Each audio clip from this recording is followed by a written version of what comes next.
build my gallows and build them high. Makes a long time climbing before I die. Hello, everybody. Welcome to Short Bangers. I'm Matty, as always, joined tonight by John. John, how's it going? Good. Aye. We're going to need to work on that, as always, because I do occasionally miss it. No, I was meaning I'm the host, as always. Oh, right, okay. Not as in, as always, I'm joined by John. That would be a fucking outright lie, wouldn't it?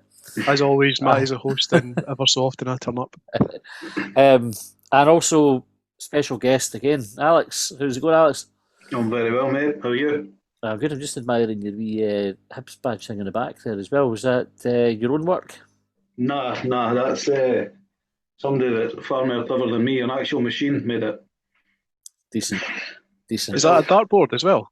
Aye, and there, aye. I'm in my dad's bar now. Nice one. Full of shite. Have you got a drink? Where these both stand on dartboards being made of the Hibs crest, would you be alright chucking darts at it, or would you rather it was another one? Nah, you wouldn't chuck it at the Hibs crest. It would be... At best, you would put like a Heartswear on it, but you wouldn't want that in the house either. Exactly, so... No. I'm just trying to figure out where the numbers would be. Would you still have 18 and 75 if you hit them? Would that be the point? Oh, that's a good point.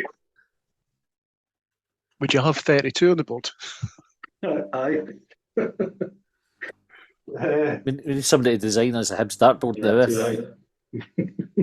I think I know how it would feel about throwing darts at the Hibs badge. No. If it was with exuberance rather than malice, like surely it'd be alright. You could have the when you were wee and you got the Velcro ones. Oh, aye. They were a rip like off. The wee suckers on the end that didn't work either. I saw a TikTok thing yesterday where somebody put a plunger on a bald guy's head and then fucking ran away. Oh no, I think I've seen that actually. I couldn't make up my mind if the boy knew the guy and it was all right, or if he was just being a cunt. You've got to imagine that there was some familiarity there, because otherwise it's a really, really unlikely coincidence that you're going to see a bald guy have a plunger in your hand and go, "This is my time to shine." See, well, if you carry a plunger on it, and the chances are you're going to see a bald guy. If you were getting chased by a bald guy with a plunger on his head, would you be tempted to shout "exterminate"? Aye. There's a video where I'm sure somebody throws a dildo at a guy on a motorbike, and it's like a... Aye. I don't even know what the name of these dildos are, but you stick them into the water and you do your thing. But stick it on, they chuck it and it actually sticks on the boy's helmet. Outstanding. That's a good point though, eh? Like, dildos have, I wouldn't like, how do I put this? Dildos are dildos. Aye. Even though they come with like different, not quite attachments, but like some of them got suckers, some of them have got knobbly bits, Different but they're all ends. dildos. Imagine somebody walking in on you if you stuck your dildo to the wall and that's how you chosen to use it. Aye. And you're like, are you fucking the wall? Well, technically the wall's fucking me here. Like, Aye. Would you have to have a height measure to it? For it? Like, there is logistics there, isn't there? Like, that need figured out. Because See, that's the joiner in you, thinking I'm going to have to measure this once or twice. Because if you walked in, like, presumably you take it off the wall once you're done, and then if you walk in, if somebody else walks in the room and there's arse cheek prints emerging on the wall, what the fuck's going on? See, if you lived by yourself and you had a dildo, would you just leave it stuck to the wall permanently? What? Aye. I would move it higher up and then hang a coat on it. I would leave it and see just how robust it is, and when it falls off, you could write a review about it. What's the topic tonight? I think I have we started on dildos anyway, right? Right.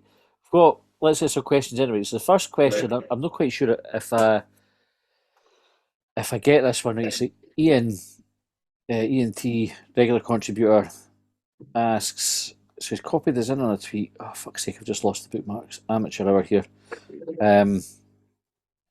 It says, sounds like one for Short Bangers. And it says, name a crime and I will tell you how to not be a victim of it. But I think a way to name the crime and then also come up with a way to not be a victim of it. Just any crime. Any crime, that's name any crime and I will tell you how I could easily avoid being the victim of it in 2 seconds, says the person. Fuck knows. Need to come get them on. John, wall dildo theft. How would you prevent that? Well, you wouldn't have a wall. You wouldn't have a dildo. But then I suppose no, you'd have to. Well, no. But what? Hang on. Is this a? If it's a wall, is it a dildo wall or a wall dildo? A wall dildo. A So it's dildo not a wall dildo would be made of full of walls. them, wouldn't it? That would be. Aye. A wall of dildos. Aye. Imagine the noise that would make. I think if you could flick one, would they all bounce about? Aye. Just like come running in like one big high five, slap the first cock. Mexican wave. It would make almost a noise almost like a turkey, at least in my imagination, like a sort of gobble. Like, I wonder if it would be like Newton's Cradle, and you could almost get like a sort of a fan effect if you wanted like to cool your room down. Do you think if you were to make one of them helicopter, the rest of them would helicopter as well? Aye, but it would be like counter. One would hit one way and it would like. Aye, that'd be pretty cool. And then. But also kind of gives me the creeps as well. Really? Just that, like, I don't know, it'd be like the wall was alive, albeit Aye. with cocks. Aye. The walls are alive with the sound of dildos. Right, I'm not answering this crime. That question's too complicated for this time of night and this audience. Ian also asked, random folks whistling random stuff which isn't even a tune. Discuss. I hate that. I work alone and I'll like sing alone and that and whatever. But whistling pisses other people off and I'm very aware of it, so I didn't do it. And then an electrician was working with me the other day and I think he was, he is Spanish, but he was whistling some tune that I didn't recognise and that's what annoyed me. So, aye, it's very annoying. It might have been a brilliant impression of the song or whatever, or whistling, but not for me. Did he whistle in Spanish? Aye. Was it annoying that you didn't know the song, or was it annoying that he was whistling an unrecognisable tune? Aye, both. I didn't ken the song, and I couldn't click what one it was. Could you not have just asked him so you could maybe like try and harmonise with him? Aye, I could have, but I was just annoyed, so I went away and done something else. That fucking Spanish prick whistling a fucking song I didn't ken. Aye, working with him again on Tuesday, so I'll give you an update. Where do you stand on it, John? Stand on what? Sorry, whistling. Whistling unrecognisable tunes. I find myself doing it sometimes, but it's one of those, I wouldn't call it a nervous tick because I don't do it all the time. But sometimes if you're stuck for something to say, I'll just kind of go do or whistle it. So I didn't hate it. Do you know what I hate actually about folk that can whistle? Is folk that can properly whistle a tune. Yeah, like, that's fucking brilliant. Like they might as well have a harmonica in their mouth. Aye. That's just because they're more talented than me. It's just jealousy. Are there circumstances where a casual whistle's all right? If you just want to whistle about the place for a bit. On your own, aye. It used to be a thing that if you were in the toilet when you're locking it, you would whistle so the folk can't somebody. Oh, aye. That's a good idea. So. What did I watch the other night? I was watching Billy Connolly, and he made a joke about that for being in the toilet. He used to, what was it? He lived in a tenement with a shared toilet, and he says it's in a few places you forget who you are. Because when somebody chaps on the door, you go, "Someone's in." You must just say that because you don't want to announce who's in there. I'm not going to say Matty's in here or fucking. It's Matty, I'm having a shite. Again, fucking hell. Have you ever found yourself having a shite in the house and someone's tried to walk in and you've said, someone's in here? Aye, that's the whole point. That's what happens when you do it. Someone's in, and then you think, why have I said someone's in? I just thought it'd be like a tenement where the description of where Billy Connolly grew up or where he lived or that, like there might have been, I don't know, like say 60 folk or whatever. It might have been a little bit more, what's the word I'm looking for? Like possible that it could have been absolutely anyone, whereas even in a house of like 5, I get you. Go, someone's in here, like, So you Dad, I saw him go upstairs, like he's fucking stinking. He's definitely drew a shite. Well, somebody did it. One he is. I just get daddy when I go and it's like if I ever want their attention, go for a shite. That's it. If I want their attention, otherwise, they don't listen to me. Aye, that's like the alarm that goes off in whatever device my wife has whenever my arse hits the sofa. Good comfort. Somebody just gets triggered. If you've got a minute, would you mind? Actually, I would. Aye. Well, you're not doing anything. Aye. I'm sitting. Aye. Trying to sit. TG Willis asks, how does the team feel about the new trend for mainly chain restaurants adding service charge onto the bills? I don't know. Do the staff get it? Like the waiting staff? If so, then aye, why not? Aye. Do you know what I like about it is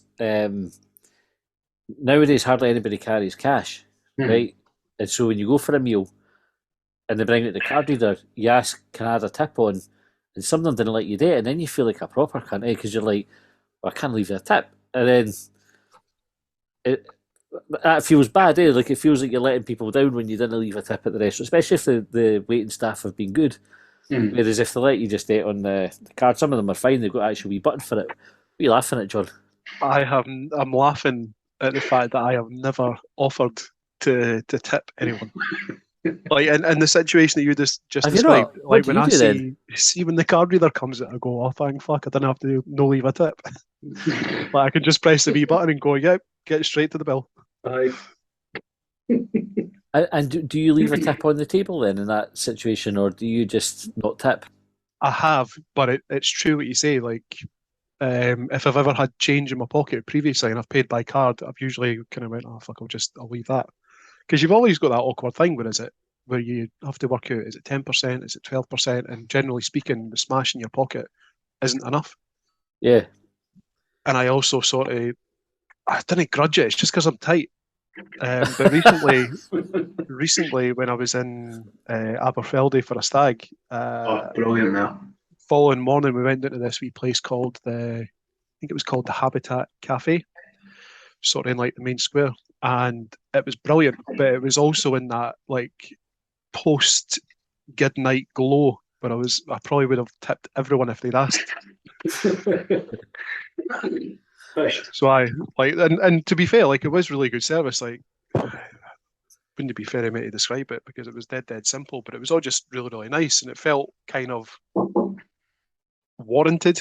Whereas with the thing that you're describing, where it's just like, how do you feel about a tip? And it's kind of like that charity clipboard. Is it chuggers they called them? Mm-hmm. Clipboard or cluggers, clipboard muggers. Anyway. Where they ask you a question where it's like, do you want to help kids with cancer? Oh, aye. Yes, I do. I really, really do. Do you know, I'm not going to give you any money. They had them in the Gale. Last time I was in the Gale, I was just on my own, and the woman said, and I genuinely had no change. I was like, I'm sorry, no change. And she whipped out a card reader. And I still said no, because I had no money on my card either, right? Do you know, like it was just one of those, I've got money for what I'm going in for. I'll write you a check. I'll fold it. I don't have extra, but I just was like, I'm still going to say no, but now it's really fucking awkward saying no. It's all right when it was justified. On a similar theme, it's not quite the same, right? There's at the Tesco, there's a guy that sells the big issue, and I occasionally buy a big issue off him, right? but he says hello and offers it every time, even though he knows I have that copy that he's got. He still offers it, and I still feel bad for not taking it. But now at the other side of the entrance is just a homeless guy who just has the beckon cup out, and it tends to be that entrance that I use. And he says hello to everybody, and of course I can't just. I'll not just ignore somebody and say hello, how's it going? But then you feel like I can't say how. He says, how are you doing? I say, oh, good. How are you? And like that's like a shit question. He says, have a good day. And you go, yeah, you too. You're not gonna have a good day. You're fucking sitting outside a shop begging. Like it sounds like a really crass question, but it's sort of like an automatic reply that you give. Anyway, the other day, as I'm going in, so I give him change. Kind of, if I've got it, I'll give him it. So he speaks to me kind of more. That's not why I do it. But as I'm going in, he says, hi, how you doing? All right, but he says, I've got no food. And I'm like, right, do you want something? Because I never feel like I have to ask that question. It's kind of like, oh, you've got no food, tough luck, mate, is, you know, what you might say. But I was like, he says, will you go in and get me a hot sandwich? I said, I don't think they do the hot sandwiches. He says, no, there's a cafe there. I'm like, well, I've not really got time because I'm just on my lunch for work, but I'll get you a sandwich if you want. What kind of sandwich do you want? So I ended up getting him a wee meal deal thing, kind of get him juice and crisps and that, and then took it out. So there you go, mate. No bother. Today I went in, he says, hello. I was like, hiya. Never asked for food, which is fine. Went in, and as I'm coming out, I was like, I'll check what change I've got, and then I'll just leave it. So I did change ready in my hand. And he wasn't there, but his cup was. I was like, what's the ethic of use? I still gave, I just put the money in the cup and then went away. But then he was in Greg's, which was my next stop, was going to get a coffee at Greg's, and he was in there, and I was like, do I now offer to get him something in Greg's? Or is it enough that I've left him money? It was a total conundrum. It was like, I asked him, but as it was, he'd just eaten something, so he says, no thanks. But I think to refer to previous podcasts, I'm going to end up adopting him. I think this is where it's headed. If you'd seen him in Greg's and he hadn't seen you, I think you should have made a sharp exit. Probably. Aye. Anyway, would you leave the service charge at the restaurant if the service was bad? Would you ask for it to be taken off? Nah, I don't think I would. Unless it was really fucking bad, like. Have you ever had really, really bad service in a restaurant? I don't think I've ever had one where I've went, no, there's absolutely no danger that you're getting a tip. I think if I was at that point where I thought you're not getting a tip, I would probably have left before I was served anything. The Caprice in Musselburgh, we had booked it for whose birthday was it? Remember Sophie's birthday? My daughter's birthday. We've come over for Fife to go in, and they're like, I've not got a book in. I said, well, phoned last night, and they went, we've not written it down.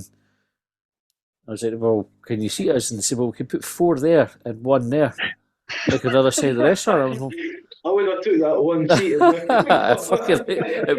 It was tempting, but you know when somebody, the other half gives you the look, they say, don't you fucking dare. Oh man, I would have had my arse in the seat already and just went, that's fine, mate. That's fine, have you got headphones I can borrow? But they never offered to do like, you'll come back and we'll give you 10% off your bill when you come back, or really sorry about that. They just kind of shrugged their shoulders and were like, well, fuck you then. So I was like, well, I've never gone back there. Like that was the sort of decision made that, and I will never go back there because I just thought it was fucking disgraceful. Is it still going? Is it still same place, same name? It's decent pizzas at the Caprice as well. I think Alex, you had them for the Caprice before? One place I've never tried yet, but that's probably enough to put me. Aye, did he go? Nah, it's meant to be shit hot, so we'll try one day. I would not go back to a place if the food was shite. Simple. Tony macaroni, that was fucking shite. I put the foot. Usually alright, but it was fish one time, so no going back. I sometimes will give them one chance. You know, if it's bad once, I'll maybe try it again. Aye. And if it was bad twice, then that would be me. John, you got a boycott list? Not off the top of my head. But I am really, really petty about stuff like that. So if it comes to me, I'll let you know. Just tweet it. Just tag us in. And or text 80295, John. Right. I definitely do that. text it with just a random list of restaurants. Do you mind, speaking of 80295, do you mind when Tam Cowan used to have a wee restaurant review thing in the record? I think it was maybe like in a wee sort of Saturday supplement or something. That was pretty cool. I mind him being pretty scathing about, or was it? It was about a Chinese restaurant's prawn crackers, and I remember, I remember when it was bad because I remember when he described them once as being like UFO sized prawn crackers, like this massive dish. How big's a UFO? Fucking hell. It would be minted if that was the night where, realising that they'd run out of prawn crackers, they'd sent the new boy or girl round to the shop to say, go and pick up something that looks like prawn crackers, and they'd come back with the wee sherbet UFOs. Just fucking bag them up, they'll do. Did you see the thing in Glasgow with the meteor last night? Mm. Mm. And everybody sort of kind of losing their shit. But that apparently was space junk that landed or was coming back to Earth, and it's triggered a campaign to clean up space. So how bad can it be if space is needing a tidy up? Aye. Space, well, is it the upper orbit, lower orbit? It's fucked. It's just full of like shite. Aye, space shite. Surely they just need to kind of give it a nudge out into space, and it'll just keep travelling like indefinitely until it encounters something and knock it in another in another direction. I think the problem with that is that there's a wee bit of a conscience amongst like the folk that travel into space and not spoiling other planets or worlds where this space junk might end up, because you nudge out into space and you go, right, that's fine. That's us dealt with the problem of shite in the atmosphere and putting the lives of astronauts at risk, but then it ends up firing off into Uranus at 20,000 mile an hour. But you're looking at it wrong, John, because what you'll be doing is, like, for the time, so you're not going to fire it at a decent speed, right? You just need it fast enough to get it moving, and it'll maintain that speed because it's going in a vacuum, I think, right? With nothing, there's no wind or anything to slow it down, so it's just going. Now, even if it's like, 1,000 light years that it takes to find another planet, all that's going to happen is it's going to enter the atmosphere. The folk on that planet are going to go, "You're cutting to meet you." You'll flick it back. Either flick it back, like intergalactic pong. Or they'll have their phones out and they'll go, "What was that over whatever city it was last night?" They'll go, "Oh, space junk," and they'll blame themselves for it. So, do you think on that planet, if they're watching space junk come in, there's a space version of Short Bangers out there? I would like to think so. It's all right. Has to be. How good a job would it be to be like a space sort of street cleaner? See, the way we're talking about it, like, I think, did you say a wee nudge or a wee flick? Either. Because I was thinking like a wee sort of like flick. This isn't related to what we're talking about, but a bug landed on my hand the other day, and I flicked it off. And a bug? A bug, aye. So a bug? Sorry, I thought you said a bird. No. Well, I flicked it off, and it splattered over my finger. And I thought, that must be the safest way that you can die. Like, imagine the equivalent of a finger, you're a bug, and this fucking enormous finger comes at speed and just melts you. Like, what the fuck? And I spent probably too long thinking about it, so... I wonder if his mate goes, fucking, he thought he was going to win the lottery. The advert's like, it's you.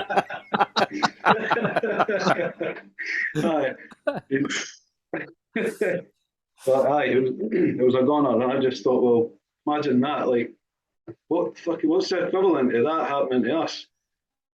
Like a giant's finger. Aye, it would literally need to be a really, really big giant as well. Aye. Bigger than the BFG. Too right. He was a wee one, eh? Aye. Aye, so, fuck knows, it got me thinking. Anyway, we were talking, but something else. We're flicking space junk. Aye. Right, 97% cheese asked, nipples on men, cute little nubbins, or silly prehistoric buttons? Is he asking what are they? Because he's presumably got some. I've just found them. What the fuck are these? I'll go with the prehistoric one. Fuck it. John, any advance on that? Prehistoric buttons. See, well, I know this is a bit of a personal question, but what sort of nipples have you two got? Because, and to preface that question, or to give it a wee bit more context, I think I've got wee boy nipples. And I'd like to think that you guys have got man nipples. I don't know. I can get it out. Like, it's just a wee nipple. Just a wee boy nipple. Aye. Fuck no, I've never really got the I'll examine them later on. Standard nipple. See, boys, like, our nipples are kind of redundant. Like, because they didn't really serve any purpose other than maybe getting, like, a wee bit, I don't know, a wee bit of pleasure at them if they get, like, pulled or that. I've never used mine, to be honest. I didn't can, like, for a function, I've never really used. I put pegs on them and that for a laugh. For a laugh, aye. Were you wearing a leather mask at the time? Aye. Also for a laugh. Aye. So what I'm getting at is, do your nipples grow? Are they relative to the size of your body as you grow, or are they always the same size? No, they grow. Because if you look at a baby doesn't have big man-sized nipples, and that looks fucking hilarious. There's got to be, I don't know, this would be a dodgy internet search, but I'd imagine that there's probably a picture of a wee boy out there with big man nipples on it. John put it into Google, little boy's nipples. Use a VPN if you're going to do that sort of stuff. Or at least have a plausible story when the police come knocking at the door. I take part in this podcast. Occasionally we talk about dildos and that. I just listen to it. Just listen. Look, here's my alibi. It's only £3 a month. Right, last question. Time for one more. There's only 30 seconds left of the episode. Imagine you were going to get lifted by the police and you managed to sell them a subscription to your podcast. That would be decent. Oh, fucking hell, right, we just lost that question because I got too excited pressing the fucking buttons. 2 seconds. We were on what the fuck am I doing here? We were on the last one because the timer's about to go. Right, it was Tony Swanson. Tony, let me find your question. Right, is there a place in the world where all of the socks end up desperately trying to find a partner, and have they taken one of my knee pads with them strapped to the Velcro sailing across the Forth? Must be like some sort of sock Cavendish up the town where they all go and try and pull your socks up. I think we've lost a few to the dog, famously. Like the dog's eating a number of socks expensively, not just for having to replace the sock, but the last one he ate, he ended up having to get fucking surgery to get it out of him. So, he has to take special measures. And dogs didn't learn. It's not like he went, "Oh, that was shite last time I did that." He still goes fucking nuts if there's a sniff at a sock that he might be able to get. So, between that and the washing machine, there's somebody that goes in the washing machine. It spins round. It's like that hydrogen thing of colander, isn't it? Like collider. The large hadron pasta strainer. the collider. It'll open up a portal when the spin cycle goes above a certain speed. That opens up a portal where the socks just go fucking. They'll come out somewhere else. What if it's no beams of light that they're firing around at like stupid speeds? It's actually odd socks just smashing into each other to like find sock atoms. I think we could make one not for atoms, but like we could do it with peas. Frozen peas. Aye. And wood splitting. If you made two peas collide into each other at fucking momentous speed, would that be like an atom colliding, but on a much bigger scale. That is actually how they make split peas. I don't know if you ken that, but two cannons fire.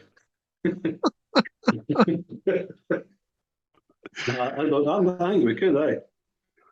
Will we get in touch with the large Hadron Colander and see if they'll accommodate our science experiment? Can you do that in a large, please? Sit at the end of the bar with your mate with two pea shooters and stuff. Can you still get pea shooters? Fuck knows. Like, was that a thing? Like you know how Conkers is one of those like forgotten sports because people got Game Boys and then they got mobile phones and that. But were pea shooters ever like commonplace in schools, or was it just in the Beano that they existed? I think they predated us. Would you have to carry peas about in your pocket for your bullets or whatever, or just like bits of paper that you roll up and spit? I don't know. What about spud guns? Did you have a spud gun when you were wee? I liked them a lot. I didn't get the point of them, but they were funny. Could you adapt a pea shooter to make it like what's the word I'm looking for? Like multi-fire rather than single round? You just have to. You just fill. You basically you become like a gerbil. Ah, right, okay. Or a hamster. You store all the peas in your cheeks. Big bread. And then like that.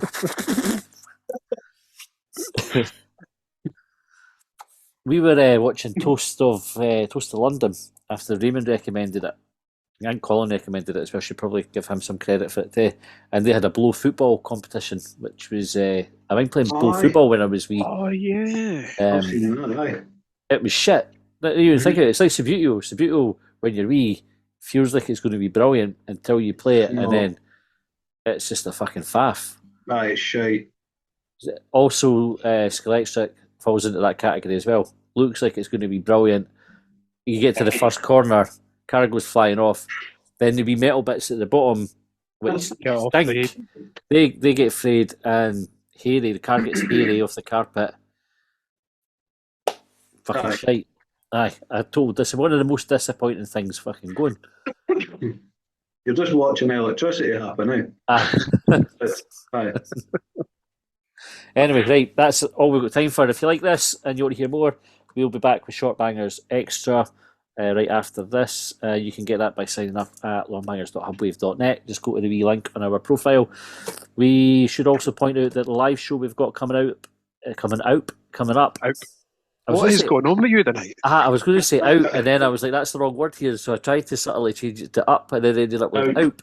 It was almost like someone from Cornwall or Bristol. Aye. So yeah, live show's coming up. It was scheduled for the 21st of October, but rudely Hibs scheduled a game that night as well, so therefore Easterwood became unavailable for us plebs.